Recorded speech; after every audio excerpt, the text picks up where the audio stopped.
right, it's Labor Day, guys.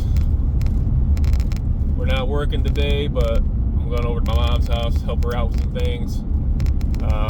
What do you guys got going on this weekend? You guys cooking out? You guys still working? If you are working, are you paying your guys double time for the holiday? Let's start this whole week off with a talk about safety, mitigation, and just pointing out any kind of hazards on the job site.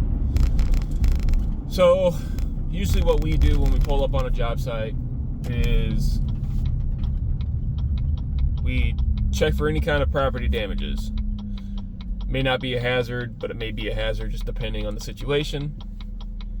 So we usually check for cracked driveways, damaged lawns, damaged gutters, sidings, downspouts, fences, anything that we can see that is pre-existing damage.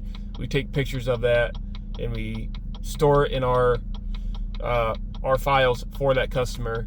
That way they are aware of it, we are aware of it, and nothing can get pinned on us.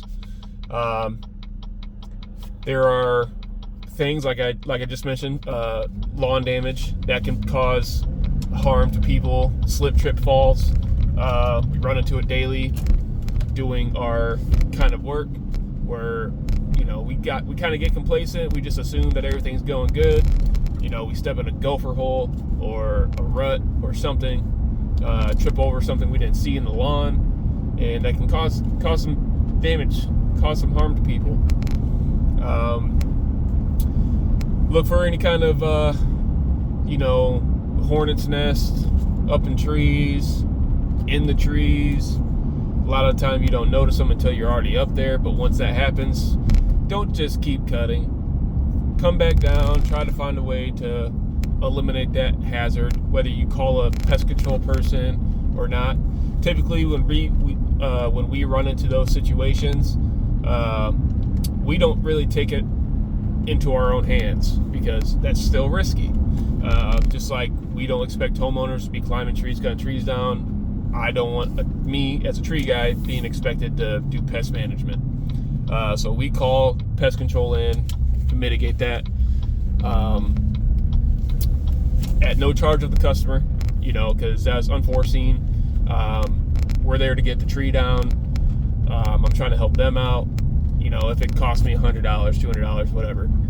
If the job can hold it, we'll just pay for it.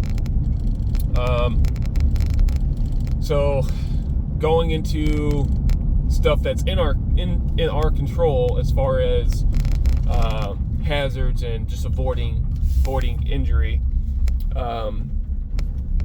we have to be aware at all times as to what we are doing, and it's very difficult doing that when we are doing what we do, right? We're everywhere all the time, up in the trees, on the ground, front yard, backyard, side yard, in the road, sidewalks, alleyways.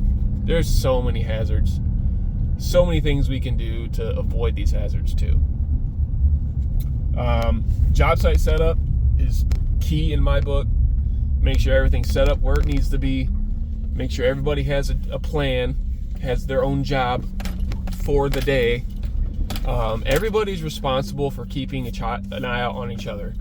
We had an incident probably about a month ago that we had two climbers in a tree, me and another guy, and I came out of my tree. I left my rigging line up there for the other climber so he can rig everything over to where I was.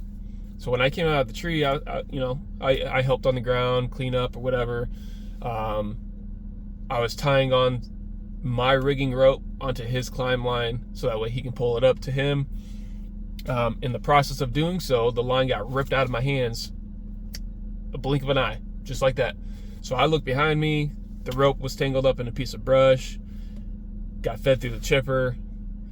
Very lucky nobody got hurt.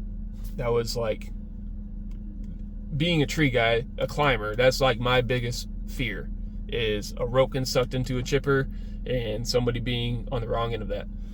So we shut down the chipper, we kind of gathered ourselves, but there's 3 other guys on the ground.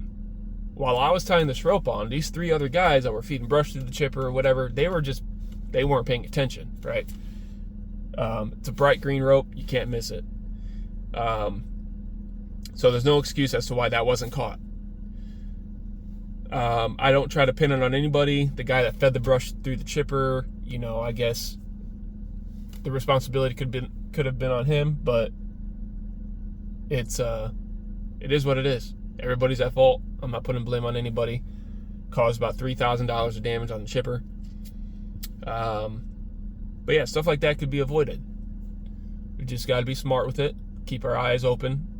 Look out for each other. We don't need that mentality of not my job, not my problem. Because when you're out here, everything is everybody's problem.